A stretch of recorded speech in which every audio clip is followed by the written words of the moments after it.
Good morning বন্ধুরা, তোমরা কেমন আছো? আজকে চলে এলাম আমি একটা ইনফরমেশন দিতে, মানে তথ্য দিতে। সেটা হচ্ছে অনেকের ফেসবুকে দেখলাম আমি রেস্ট্রিকশন দিয়ে দিচ্ছে, কারো 24 ঘন্টার জন্য, কারো 15 ঘন্টার জন্য, কারো 12 ঘন্টার জন্য। কেন দিচ্ছে সেটা তো কিন্তু তোমরা বুঝতে পারছো কি? সেটা বলার জন্যই আমি চলে এলাম। এটা ভালো করে শোনো, ভিডিওটা ভালো করে মন দিয়ে শোনো অ্যান্ড দেখো।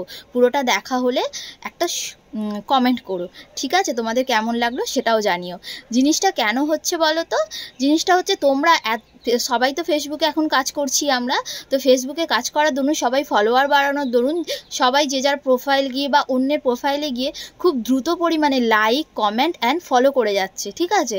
তো এইটা বন্ধ করো, তোমরা একদম বন্ধ করো। এটা না বন্ধ করলে তাড়াতাড়ি তোমরা ফলোয়ার বাড়ানোর জন্য এই জিনিসগুলো করছো, সেই জন্য ফেসবুক তোমাদেরকে রেস্ট্রিকশন দিয়ে দিচ্ছে, ঠিক আছে?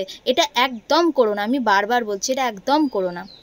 তোমরা চাইলে 2 ঘন্টা 3 ঘন্টা বা একটু ছেড়ে 5-6 ঘন্টা পর পর তোমরা এই কাজগুলো একটু করতে থাকো, দেখবে তোমাদের ফেসবুকে কোনো রেস্ট্রিকশন দেবে না ফেসবুক, ঠিক আছে?